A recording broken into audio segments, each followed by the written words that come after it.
Hello मेरे प्यारे दोस्तों, आप सभी लोगों का स्वागत करते हैं एक बार फिर से हमारे और आपके इस प्यारे से channel DS lectures e learning programme पर। तो आज हम लोग वैद्युत द्विध्रुव के कारण अक्ष पर उत्पन्न वैद्युत क्षेत्र की तीव्रता का डेरिवेशन डिराइव करेंगे। यह आपका फर्स्ट चैप्टर में आता है वैद्युत आवेश तथा क्षेत्र में। चलिए स्टार्ट करते हैं आज का वीडियो।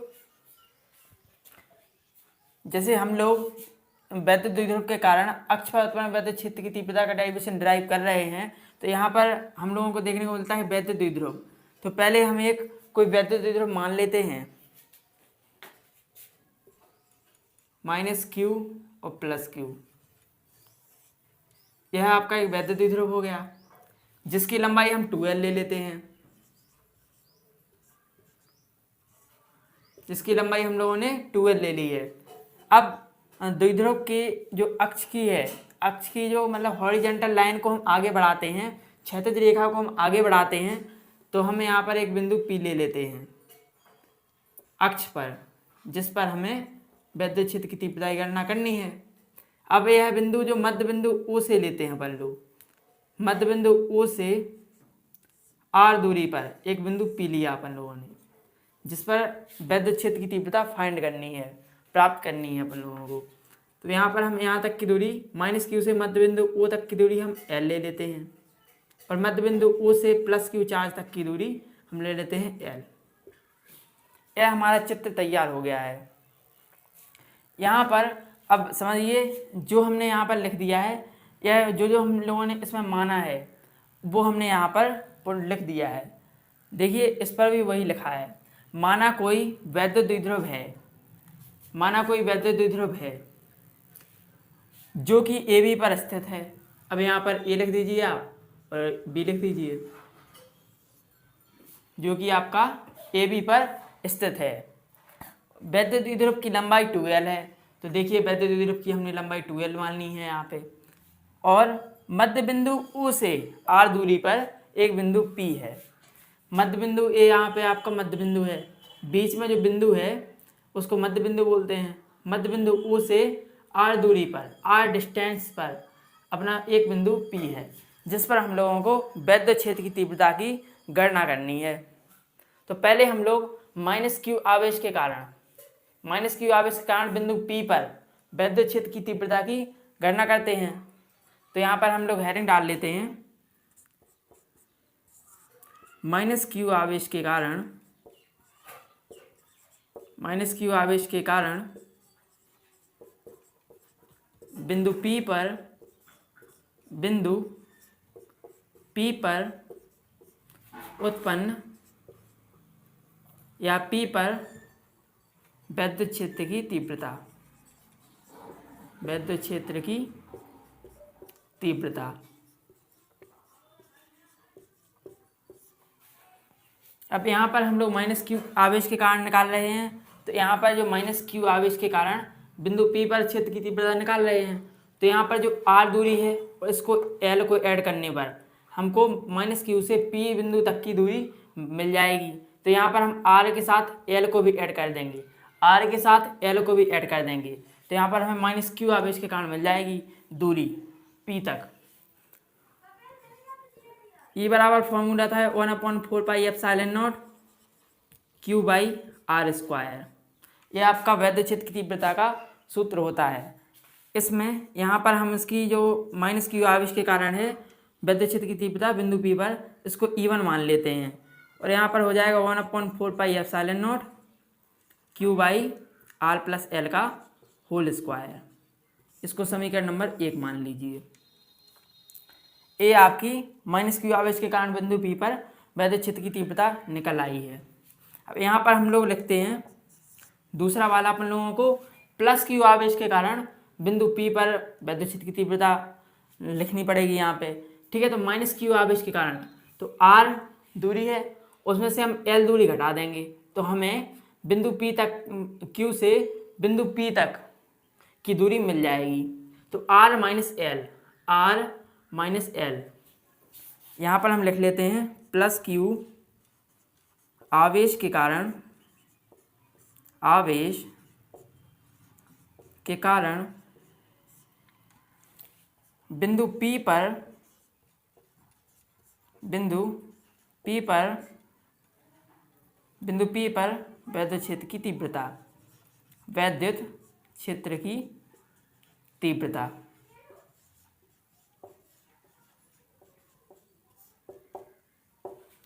अब हम लोग प्लस क्यू आवेश के कारण निकाल रहे हैं, तो इसको हम लोग E2 मान लेते हैं।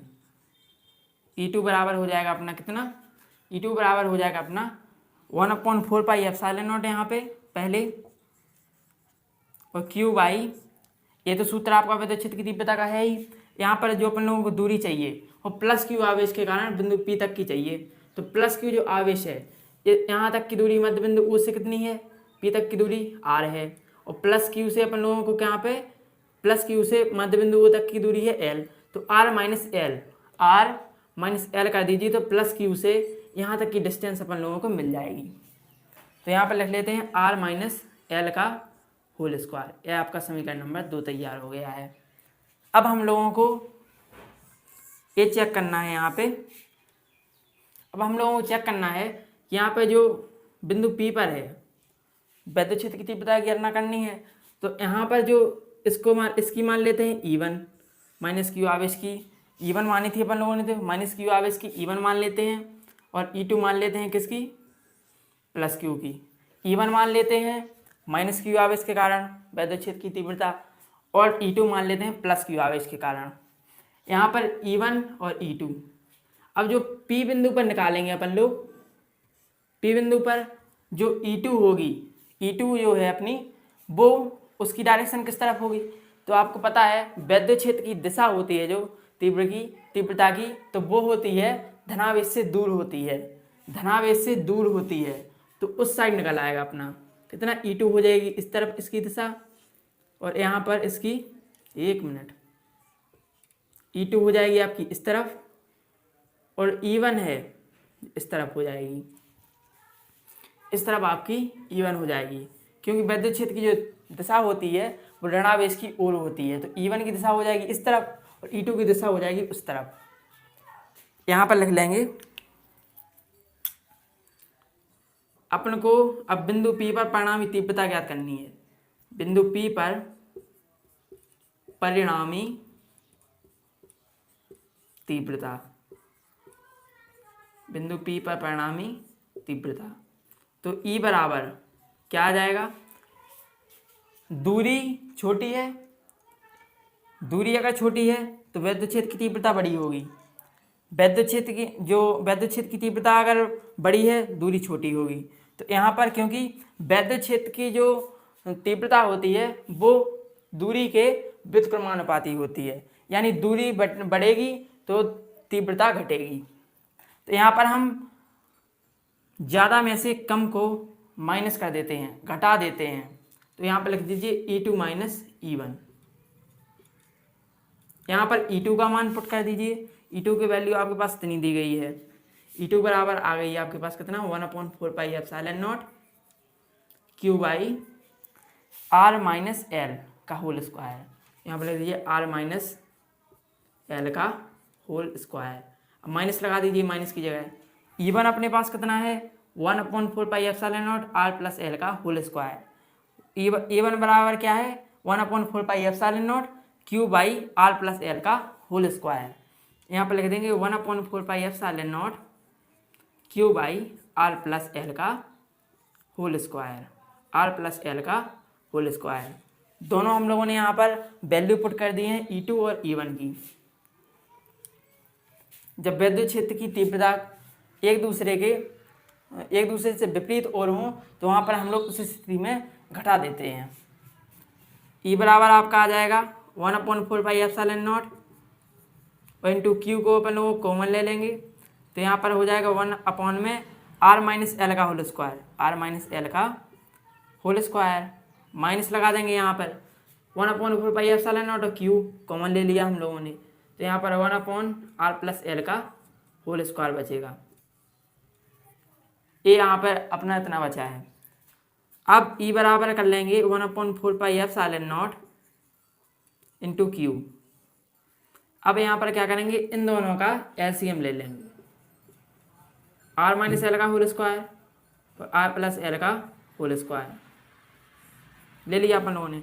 अब कैलकुलेशन करते हैं अपन लोग भिन्न वाली कि आर माइनस एल का स्क्वायर है जो आर माइनस एल से कट जाएगा और यहाँ पर बचेगा सिर्फ आर प्लस एल का होल स्क्वायर।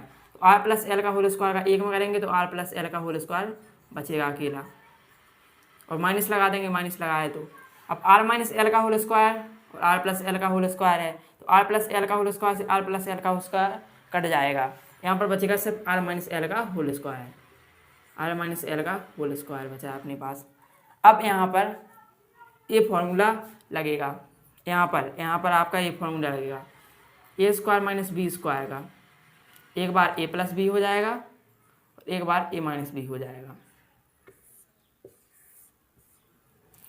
अब यहाँ पर हम लोग करते हैं, देखिए ई बराबर 1/4 epsilon naught into Q by और ब्रैकेट और फिर यहाँ पर कर देंगे अपन लोग। अब यहाँ पर देखिए ध्यान से आर माइनस एल का होल स्क्वायर है और आर प्लस एल का होल स्क्वायर है तो यहाँ पर इसको जैसे ए मान लीजिए, इसको बी मान लीजिए, ए भी ए है ए भी बी है। एक मिनट यहाँ पर स्पेस नहीं बचा है, थोड़ा और नीचे लिखते हैं।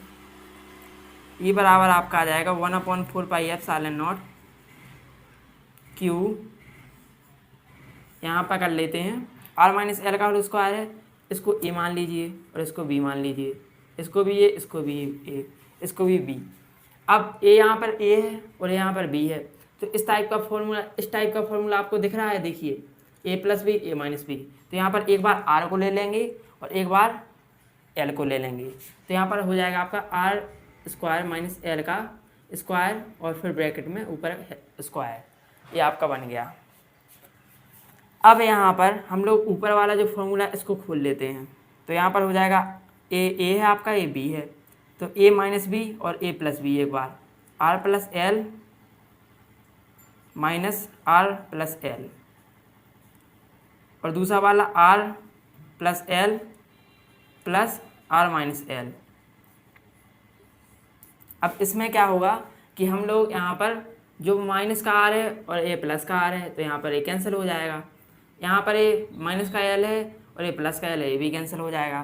तो यहाँ से अपन लोग का बचता है 1/4 एप्सिलॉन नॉट इंटू क्यू, यहाँ पर ले लीजिए कॉमन लिया था अपन लोगों ने, R square minus L square का होल स्क्वायर और यहाँ पर बचेगा आपका 2r इंटू 2l, 2r देखिए 2r आर मिलके 2r और एल मिलके 2l हो जाएगा। आप लोग इतना नोट कर लीजिए, फिर आगे इसके बताते हैं क्योंकि स्पेस नहीं बचा है, नोट कर लीजिए। आपने इतना नोट कर लिया है, अब हम इसके आगे इसकी कैलकुलेशन करते हैं। हाँ वेट, ई बराबर 1/4 एप्सिलॉन नॉट है यहाँ पे तो 1/4 एप्सिलॉन नॉट, क्यू भी है यहाँ पे और 2r इंटू 2l है, ब्रैकेट में 2r इंटू 2l है। बाई में कितना आ जाएगा, बटे में R square minus L square का होल स्क्वायर, ये आ गया आपका। अब यहाँ पर क्या हो गया है कि हम इसको Q को अंदर कर देंगे, Q को अंदर कर देंगे। यहाँ पे Q को अंदर किया तो 1/4 epsilon naught into Q R minus L का होल स्क्वायर, जैसा लिखा है आप लोग को वैसा लिख दीजिए, आर स्क्वायर माइनस एल का होल स्क्वायर ब्रैकेट में का स्क्वायर।